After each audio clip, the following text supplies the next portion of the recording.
We all know that there are cheap cars and there are expensive cars, but sometimes there are cars that can be both. So today, we're gonna go look at 3 of the same cars, but their models put them at 3 drastically different price points. And for the first episode of this concept, it's my favorite car. It's the Porsche 911, the 997. Before we get into the first car, let me give you a little history lesson on why people get all teary-eyed when they talk about this iconic generation of the Porsche 911. The 997 was made from 2005 to 2013, and it's the second generation of what's known as a water-cooled 911. And if you've heard this term before and have no idea what that means, you're not alone. It's because Porsche names don't indicate anything. The names indicate nothing. It tells you nothing. You just have to know these cars. The names of the Toyotas indicate nothing at all. It indicates your chassis, your engine. It's all just made up. No, it's not. Damn, you got Brian Scotto fighting hat on right now. It's simple. When Porsche launched the 911 back in 1966, the engines were air-cooled, meaning they had no coolant or water in them. They used large quantities of oil along with heat sinks on the cylinder head and a big mechanical fan to cool off the engines. If you've ever seen an old Harley Davidson or a lawnmower, you can notice the fins on the cylinder heads. That's air cooling. In 1999, Porsche launched the 996 generation, its first water-cooled 911 with, you guessed it, coolant, or antifreeze, or water, like every other car in existence. What fueled the hatred for the water-cooled 911 was not just the engine change. The Porsche 911 was air-cooled engine with 2 round headlights, and Porsche got rid of both of them at the same time. But we're not gonna get into the 996 and why people hate it. And now love it. After 5 painful years, the 997 reunited the 911 with its elegance and beauty with 2 perfectly modern and classic looking round headlights. All was finally well in the world of the 911. Now, even after all of that fuss about coolant, the 997 is looked at as the last analog 911 and also the most timeless looking of the water-cooled generation. Now, with all that air and water crap cleared up, let's get into the next round of confusion. All the models of the 997, because the 997 came in a lot of configurations. The C2, the C2S, the C4, the C4S, Turbo S, the GT2, the GT3. Porsche needed to make sure one of them looked different from anything. They put stickers all over them, and it's the GT3 RS. And there's a GT2 RS also with less stickers. I don't know what the reason for the stickers was, to be honest. Oh, and then there's Cabrios and Targas, but we're not gonna talk about those. And actually, that reminds me, over 50% of you guys watching are not subscribed. So if you enjoy the content I'm making, hit that subscribe button. It helps out tremendously. I make at least 1 video a week, and I'm trying my best to make not just crummy vlogs, but also not big productions controlled by crappy corporations. So support me, hit that subscribe button. I appreciate all you guys for watching.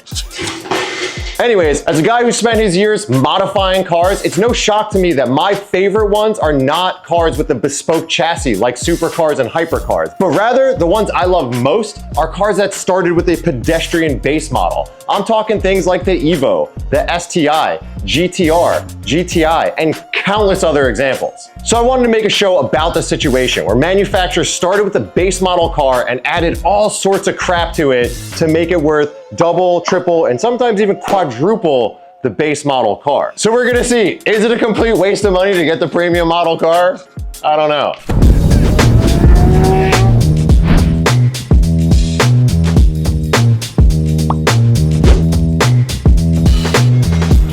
Got a familiar face on the channel. Always good to have my pal Al here. What's up? This is a 2007 997 C2S. S, baby. You gotta remember the S because like if you don't get a GT car, I think you gotta let them know that it's not just space. C2S means it actually came with a 3.8 liter instead of 3.6. What else have you done to it? BBS LMs. The channel's favorite wheel, the BBS LM. Honestly, yeah. I thought about doing like more of a motorsport look because I always do that. Yeah. I tried something different on this one. But these are super like baller looking. Yeah, it looks so good. It's perfect. It could use a Meteor tire, but I love it. It's just like tire, a little spacer, yeah. maybe come up a tiny bit, but and then it's on Olin's Road and Track coilovers. saucy, okay. Tap speed, X pipe, and a modified stock muffler that everyone talks about. out. And then inside, it's just got my GT3 RS It's wheel. got a very special, sentimental GT3 wheel that I spent days cleaning up. Those saucy hands. And most important mod, That's it, dude. it's got a baby seat in it Arlo's because throne.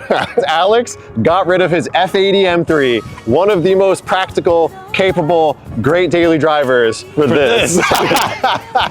It took a lot of convincing. His wife. Yeah, this is just my practical, everyday vehicle. You wanna drive it? Yeah, I do. All right.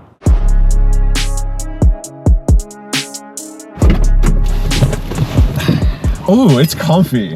Haven't been over here before. Left-hand key, the Porsche thing. Honestly, stock seats, really nice. So comfy. And big guy thing, they sit really low. Yeah. Which is great. Not a problem for me, but I bought it thinking about you saying that. And for all you guys out there that are Porsche nerds and know all the little intricate details, Were you milking the milking? cow, or milk, get ready to drive it. We're gonna be soaked. Yes, this is a .1 and we have some .2s on this show. We're averaging out the cost because honestly the crazy thing about 911s too is not just the trim, but the spec within the trim changes the price drastically.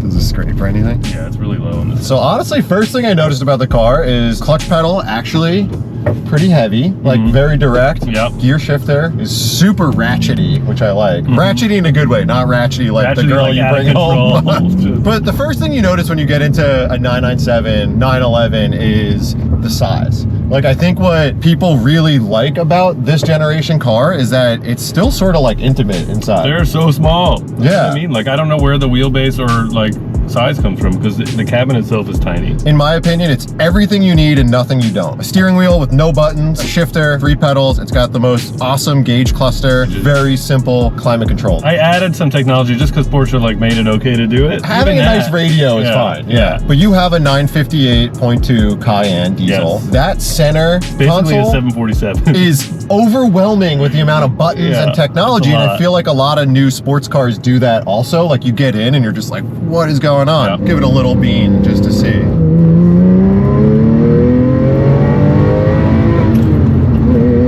Honestly, It's plenty fast. it's like plenty quick, and this is something I always talk about, fun street horsepower versus like just ridiculous power, is Yeah. 350 crank horsepower. I do think the gearing in this car is like a It's a little long. bit long. You Yeah. could probably make it feel a lot more playful if you had like a shorter gear set in it for sure.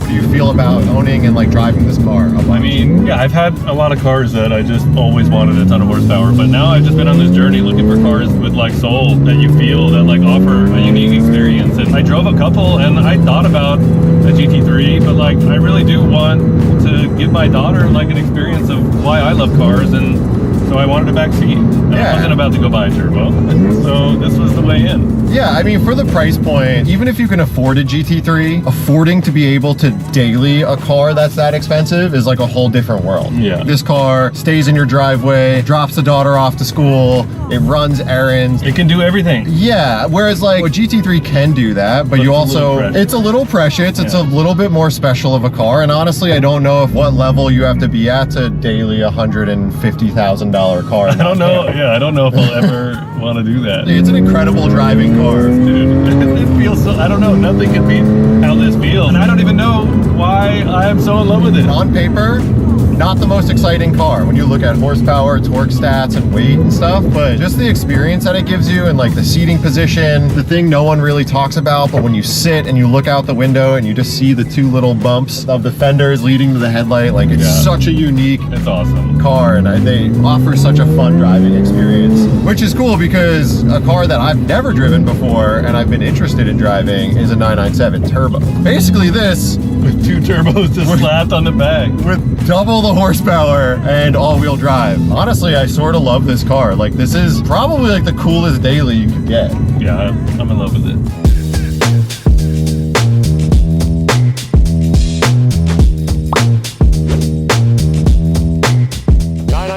Twin turbo manual. What's up, dude? Jerred. Vin, Meet you. dude, thank you so much for bringing out your car. The C2, the GT3 RS, so many people own them, so easy to find, but I could not find a 997 turbo manual to check out. So this is a 2009 911 turbo, the 997.1. Interesting thing about the 2009 is it actually has a 997.2 interior. So it has all the updated infotainment and everything. Told you guys, Porsche people have to Porsche people. So Dot 1 is the first generation, Dot 2 is the facelift. It's mostly the same, but the Dot 1 turbo is the most special one because it has the Metzger motor. Exactly. Which is the renowned, super strong motor that you can cram a ton of horsepower at. So this is the last year of the Metzger motor. That's right. This car is almost completely stock. The only thing that's been done to it is coolant pipes, because those break on these cars all the time. You get the cam shafts pinned, because those end up breaking all the time. So all the preventative stuff is done. The clutch slave cylinder has actually been changed over to the GT2 setup. So performance-wise, all stock? Pretty close. So there's a Cobb Stage 1 tune on this, which gives it maybe about 50 wheel horsepower or so, depending on how warm it is, obviously, because it is a turbocharged car. Otherwise, completely stock. I have never been inside of a 997 turbo, let alone driven one. I'm looking forward to it. Let's check it out. Yeah, let's do it.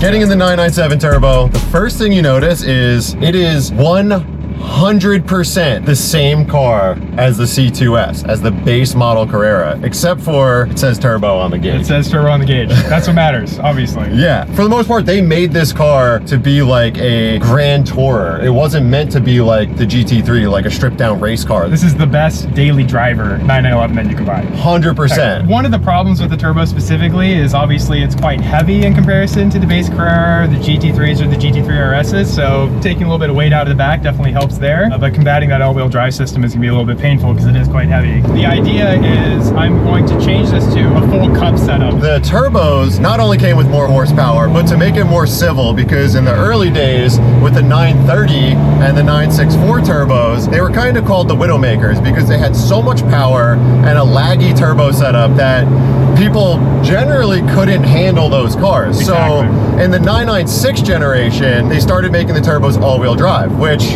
makes it heavier. Quite a bit heavier, but it definitely sticks to the road for sure.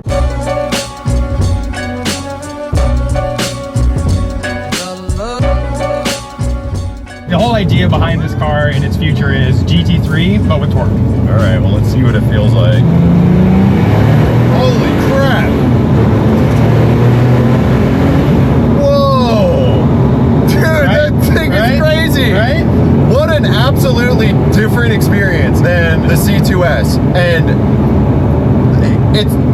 have to compose myself to say something. Jesus, the torque is pretty nuts. I didn't expect it to hit that hard. Yeah. I have not ripped on this car at all. This isn't fake. The turbo lag is actually nice in this. It's pretty nice. Like the newer generations, they took the turbo lag away and it's not as fun. It's not as fun. I like the turbo lag. What I love when I build cars, you put a turbo on them and you have that feeling of build-up into when boost hits. Exactly. And all the new cars, you're right, variable vane turbos and all this other stuff, they try to eliminate that and it makes it feel like an NA motor, but without the NA spirit. Yeah. Like this kind of lets you wait for it and then kicks. Yeah, And it's sort of awesome. Yeah, it's like the 90s JDM experience, but just more refined. Oh, dude, it's perfect. First gear roll.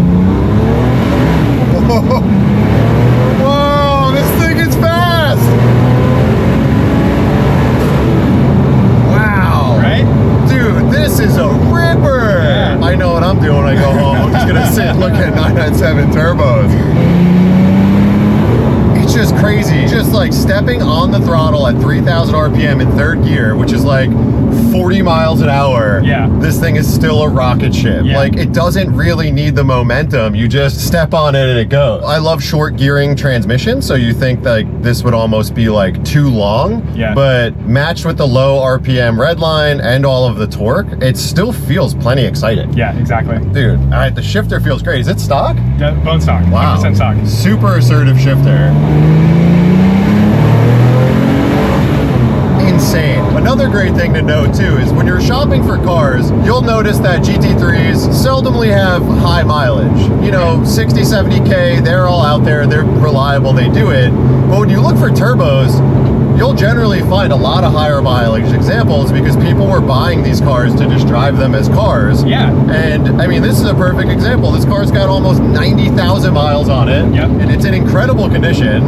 Yep. And it drives super tight. Like, I don't think anyone would be able to tell that this wasn't a 15,000 mile car. That was the most remarkable thing about me getting into this when I bought it, is just how perfect it still is. I'm a big proponent of like driver condition cars. Yeah. Because collecting cars, at least for most people, isn't fun. What you want is a car you can get out, put a ton of miles on, get some rock chips on it, park it, and just not feel that worried about it. You want to use it for what it is, which is a car. Exactly. This is fun. Yeah. Dude, thank you so much for letting me drive your car. Yeah. Hell yeah. My pleasure.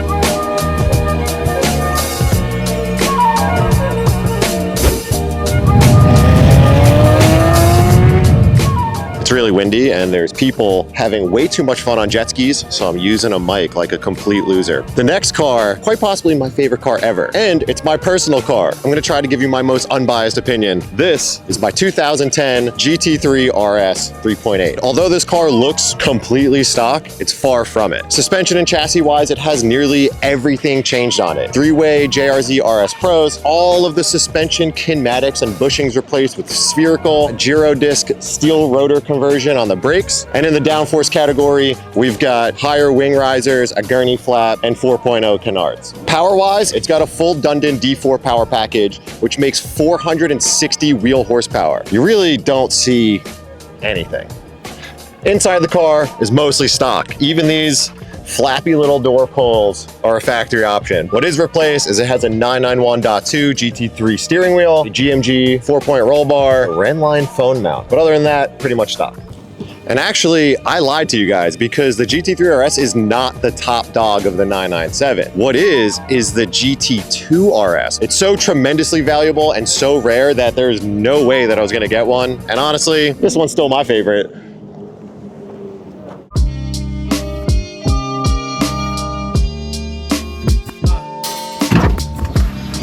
The final 997, the top dog, the GT3 RS. So the first thing you notice when you get into the GT3 RS is that it is the first model that feels different from the rest. It's got these amazing carbon fiber bucket seats. It has a bunch of Alcantara all around, which is bespoke to the GT3, and it's got a bunch of carbon fibers. But at the core of it, kind of feels like every other 997. Let's get it out on the road.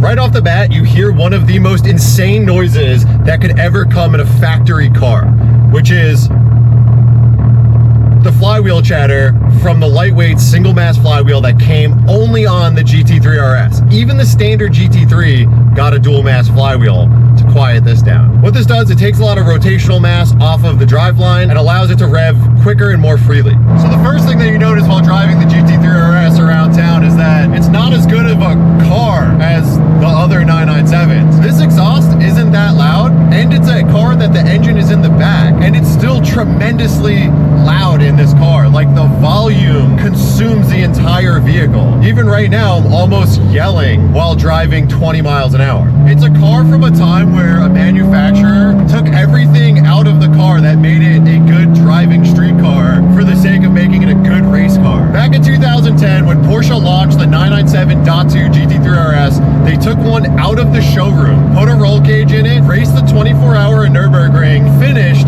and drove it back. This car was meant for the racetrack, and honestly, it really feels like it. There's tons of noise, and you get feedback through every input. Unlike the C2S, the GT3 RS kind of feels a little bit too rough and tough for that. I don't know if this would be a good car to go run around town, which is why, unlike the turbos, I don't think you see a lot of the GT3 RSs with high mileage. The other part about this car that makes it way more unique from the other 997s is the engine. The 3.8 liter Metzger revs to nearly 9,000 RPM, which is the only of the 997s to have such a high redline. And that, to me, makes the car feel really special.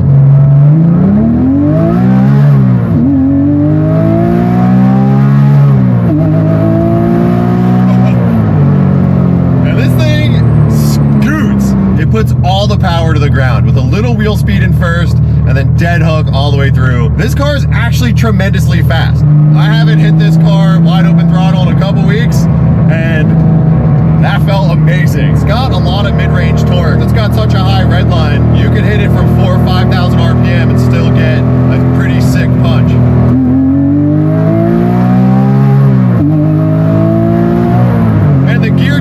clutches are incredible. They take so much assertion. You can't just throw it into gear. You really have to get it into the gate, and it just is so satisfying.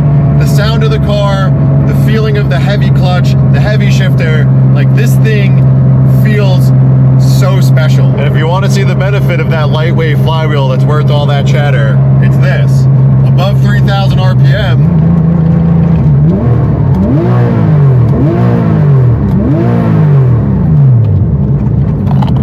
yes.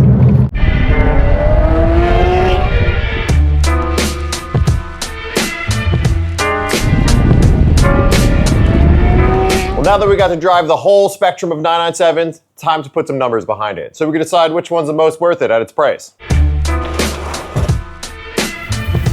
All right, boys and girl, after driving all the 997s back to back, incredibly fun, I came up with 5 categories that we're gonna be judging between 1 and 10 for a grand total of 50 if it's perfect. It's gonna be this. Cool. If you pull up to a Cars and Coffee, how sick is it? Fun. How awesome is it to drive the car? Practical. Does this thing suck to own? Can you drive it every day, or is it kind of too far gone to be a daily drivable car? Price. The price point at which you can buy it today, not MSRP. And yeah, we're going off averages on this, but search the car market. You see what things go for. And lastly, it's investment. I never say that you should invest in cars. I do like to say you should buy smart and hold your money in cars and get stuff that won't depreciate too bad. So that score will be based on, do I think that this car is a good place to put your money, drive it and enjoy it and not lose your ass? So we're gonna run through the list. C2S, cool, we're giving it a 5. It's a 911 and it's a really nice car, but they're pretty pedestrian. You're gonna see them around. I don't think people are oohing and ahhing them constantly. Fun, it's a 5. There's a great experience driving the car, but it's not overwhelmingly fast or amazingly special in any way. Practicality, I give it a 6.5, mostly because it is a very good practical car, but its space and configuration of the cabin, it's pretty small, so you can't actually give it any higher of a score. Price-wise, I'm gonna give it a 6, because I think this is a lot of car for the money. You get a really fun, enjoyable, special car for a decent price point. Which brings me to the last point, investment.